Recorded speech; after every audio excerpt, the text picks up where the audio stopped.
Hello friends, welcome to wushu kitchen. ఇవాళ మనం ఈ వీడియోలో పాప్కార్న్ని ఎలా ప్రిపేర్ చేసుకోవాలో చూద్దాం. ఇంట్లోనే పాప్కార్న్ని చాలా ఈజీగా ప్రిపేర్ చేసుకోవచ్చండి. ఈవినింగ్ టైంలో స్నాక్స్ లాగా తినడానికి చాలా బాగుంటుంది. చాలా క్విక్గా అయిపోతుంది. 2 మినిట్స్లోనే పాప్కార్న్ని మనం ఇంట్లోనే ప్రిపేర్ చేసుకోవచ్చు. పాప్కార్న్ని ఎలా ప్రిపేర్ చేసుకోవాలో ముందుగా స్టవ్ ఆన్ చేసుకొని ఒక ప్యాన్ని పెట్టుకోవాలి. డీప్ ఫ్రైకి సరిపడా ఆయిల్ని యాడ్ చేసుకోవాలి. మనకి పాప్కార్న్ సీడ్స్ అనేవి బయట మార్కెట్లలో దొరుకుతాయండి.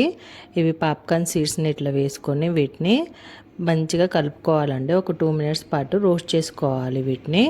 ఇందులో 1/2 టీ స్పూన్ అంత పసుపు, 1/2 టీ స్పూన్ అంత సాల్ట్ వేసి వీటిని ఒక 2 మినిట్స్ పాటు ఇట్లాగా కుక్ చేసుకోవాలి. ఈ వీడియోలో చూపిస్తున్నట్టు వీటికి ఉప్పు కారం మంచిగా పట్టేలాగా కలుపుకోవాలండి. దీంట్లో మనం చాలా వెరైటీస్ ఆఫ్ పాప్కార్న్స్ చేసుకోవచ్చండి. బటర్ పాప్కార్న్ అయినా కానీ మసాలా పాప్కార్న్ అట్లా చేసుకోవచ్చు. నేను ఇక్కడ సింపుల్గా సాల్ట్ అండ్ టర్మరిక్ యాడ్ చేసి చేస్తున్నాను. సో స్టార్ట్ అయినప్పుడు ఇట్లా ఒక ప్లేట్ పెట్టేయాలండి. సో ఇవి మంచిగా పాప్కార్న్స్ అనేవి ప్రిపేర్ అవుతాయి. దీన్ని ఒక 2 మినిట్స్ పాటు ఇట్లాగే కవర్ చేసి ఉంచాలి.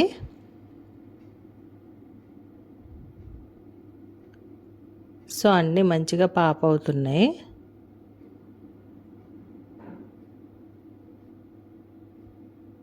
సో ఇప్పుడు చూడండి ఫ్రెండ్స్, పాప్కార్న్స్ అనేవి రెడీ అయిపోయాయి. ఇవి చాలా బాగుంటాయండి. చాలా సింపుల్గా ఇంట్లోనే ప్రిపేర్ చేసుకోవచ్చు. మీకు కనుక ఈ వీడియో నచ్చినట్టయితే దయచేసి లైక్ అండ్ సబ్స్క్రైబ్ చేసుకోండి ఫ్రెండ్స్ నా ఛానల్ని మరిన్ని లేటెస్ట్ రెసిపీస్ కోసం. మీకు ఈ రెసిపీ ఎలా వచ్చిందో కింద కామెంట్స్లో తెలియజేయండి friends. Thank you for watching.